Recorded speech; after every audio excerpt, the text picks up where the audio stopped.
from LA, born and raised. Anyone else? Any other natives? Yeah!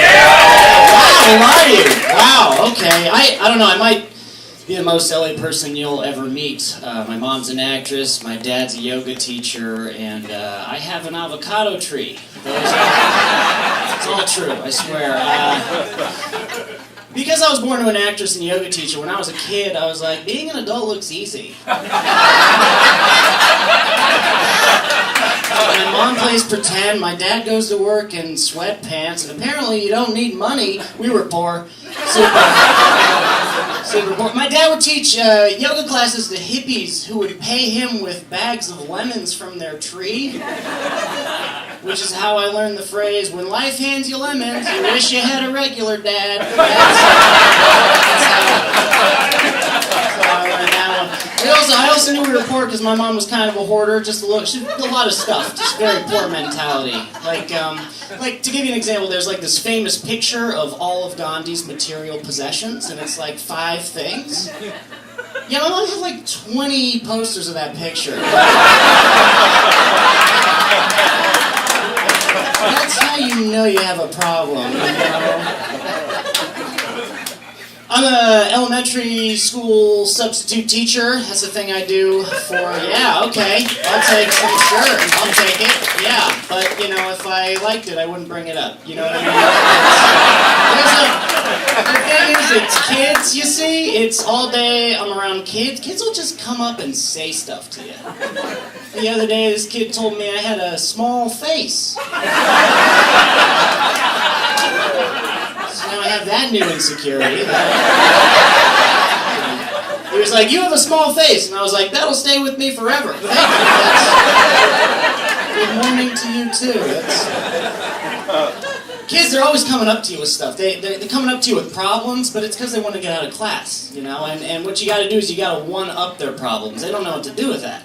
The kid came up to me and he was like, my tummy hurts. And I was like, yeah, well, my girlfriend's getting coffee with her ex.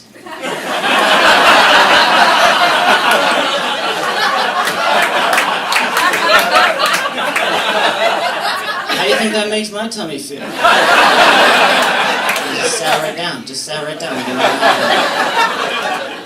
Guess he didn't have to go. Kids, man, it's crazy how easily kids will buy into things. Like, I was at this one school, and all the teachers were giving out marbles, you know, for good behavior, perfect attendance, you got a marble. And, like, if you saved your marbles, you could win prizes. It was, like, their currency. And this one kid came up to me and was like, could you hold my marbles, but don't take any? And I was like, I don't want your stupid marbles. Marbles are just meaningless objects you assign value to. I'm here for the money.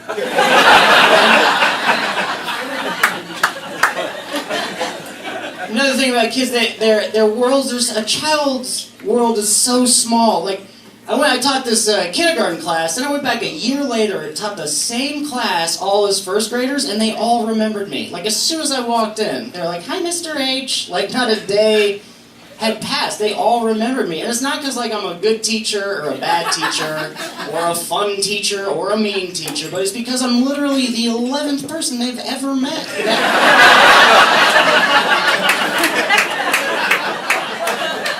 It's like, mommy, daddy, the sad man with the small face. There's a lot I don't like about the job, but one of the things I do like is that kids are very easily impressed by extremes. I love this. Like, I was at kickball the other day, and I kicked the ball super far. My whole class was like, oh! And then, like, later on, like, all the boys were running up and trying to touch the top of the door frame, and then I touched it without jumping, and the whole class was like, oh! And then, like, at the end of the day, they're all, like, crowding around me, and they were saying stuff like, you're the tallest, and you're the strongest. And what I didn't tell them was how much I needed to hear those things.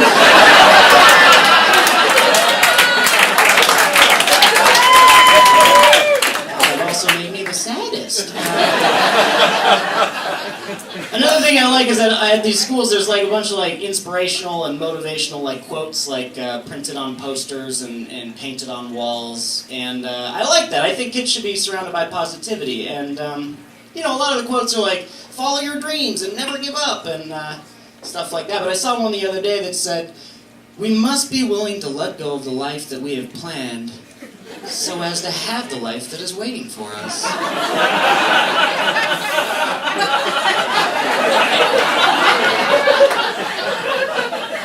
And yeah, I just feel like that one's really more for the teachers.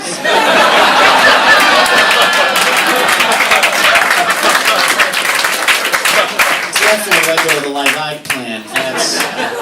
The whole reason I'm a substitute teacher is because it allows me to keep the nights open for comedy and my days open for auditions. But like, the job's so awful that I'm starting to like resent my acting and comedy career. You know, like, I'm at these schools and I'm like, you're welcome, career. Look how I'm suffering for you. And my career's like, dude, I don't care. I don't even exist. Do what you want.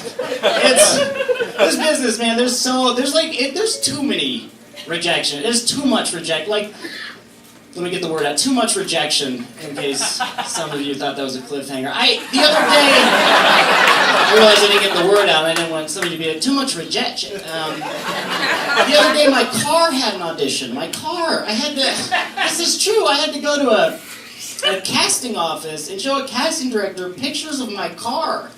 And it didn't get the part. Which is like, don't bring my car into this. That's where I go after I don't get parts. You know, like, you can't tell me where I go when I don't feel good enough isn't good enough. That's crazy. So maybe I shouldn't have subjected myself to that. I don't know. I got so many friends doing well, just so many successful friends. Like, some are like on TV shows, others have signed to record labels. I just feel so far behind so many of my friends, you know, like I have one friend who went to rehab for heroin, got clean, started a company, then sold that company, and like, I don't know, I haven't even tried heroin, you know?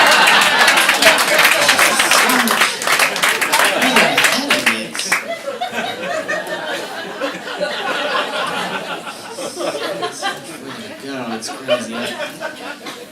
Let's switch gears here. Climate change. You guys keeping up? Who's keeping up? Let's talk about that for a little bit.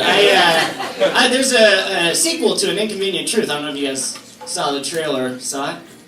I think one of the ways that you can tell that climate change is becoming more of a threat is by how worked up Al Gore gets. Because I don't know if in the first one, he's like, global temperatures are rising. Here's an animation of a frog in a boiling pot of water. We're the frog. But in the trailer to the sequel, he's like, this is a serious problem! We do not have time for me to make this a trilogy! Losing his mind. Climate change has gotten so serious that it's forced Al Gore to develop a personality. The signs are there, folks. All right, thanks. You've been great.